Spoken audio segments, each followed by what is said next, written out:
Hey guys, how's it going? Hope you all are doing well, man. In this video, we're going to talk ability cards.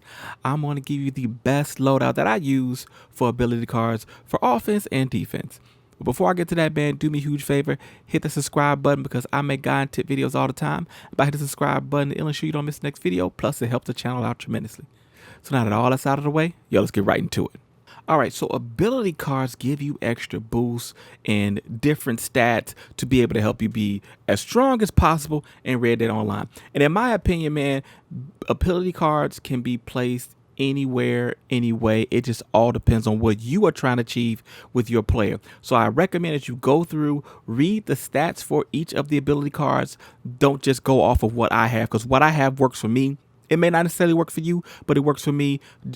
Pick ability cards that you can mix and match that may work for you and your style of gameplay.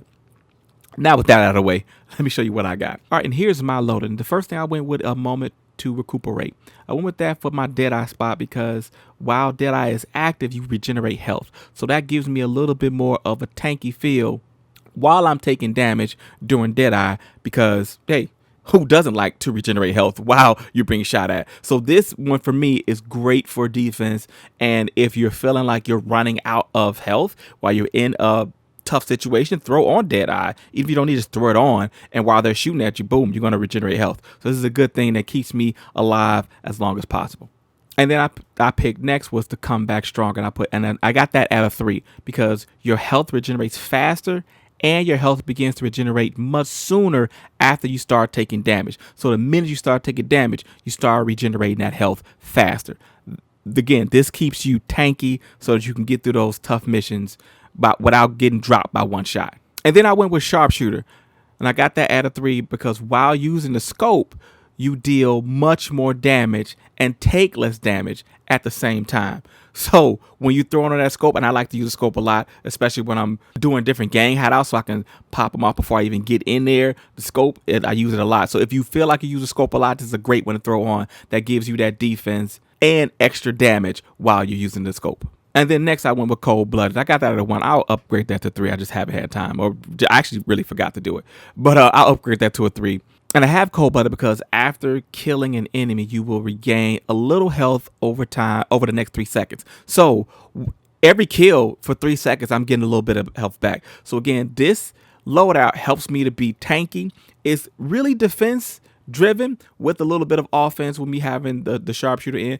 But this keeps me tanky so that I could take shots without dropping immediately. So if you're looking for more of a tanky build, I would go with this loadout. It does add a little bit of offense with the sharpshooter as well, but you can mix that out with a different card that will give you some of the same effects if you don't use the scope. But like I said, this is my loadout. It's kind of an in-game loadout for me because it keeps me tanky and I'm able to put things down and not drop. If you're newer, I'm going to go through each slot and say what card I think you should throw on and kind of start out with that will keep you in the game while you're in the beginning learning how to navigate through Red Dead. Okay, if I'm new, I would want to throw on either a moment to recuperate, or I would go with the slow and steady, because the slow and steady when Deadeye is active takes a little less damage and headshots do not kill you outright. So if you get a headshot, you won't die right away. But taking damage will drain your Deadeye. That's the downside. Taking damage will drain your Deadeye, and you can't run a sprint while the Deadeye is active. But this keeps you alive from headshots because most common thing that puts new players down, they get a headshot. So this will keep you a little bit tankier while you're getting those headshots, and it'll help you. So I would throw on one of those two if I'm just starting out playing the game. All right, for the next passive slot, if I was brand new, I would go with the Comeback Stronger, or I would go with the Peak Condition, because sprinting uses less stamina and you deal slightly more damage depending on the current stamina level. So if your stamina is all the way up, you're going to deal more damage. And while you're sprinting, it's going to take less stamina. And when you're new, you are doing a lot of running around, trying to get out of dodge. So this card will help you definitely in the beginning. But I will get that one. I will get the Comeback Stronger. Okay, so on the next passive slot, I would go with the Horseman. One, because when you're brand new, you want to do a lot of your kills on your horse because you get that Death Strider XP.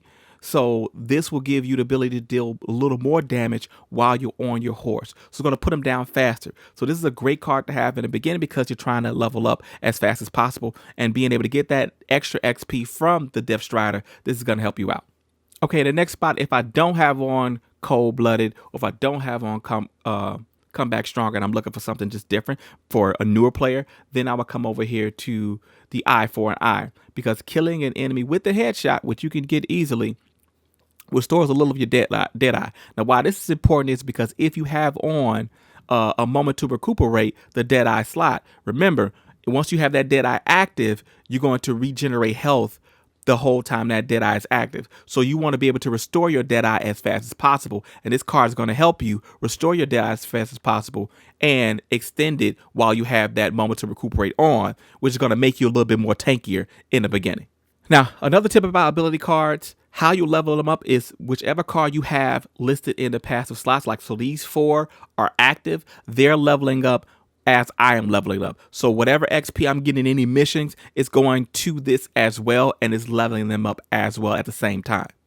So there's no like difference. It's leveling up at the same time while I'm leveling up. Sometimes they do bonuses that are specific for ability card XP, and you want to make sure you're doing those at that time. But just doing a regular day, whatever you have active is what's going to level up.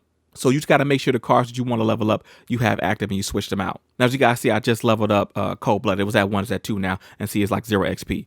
So how you upgrade that, it costs money. So you want to make sure you have enough money when you're coming in to level them up so you can get them all the way to that 3rd tier and you have the best of the best cards. So that's it for this one, man. When it comes to ability cards, really read them and see which cards fit with your play style best and which cards complement each other the best, so that you can put cards together that will help you be more tankier, and that will help you put out more damage. It just all depends on how you pair them together.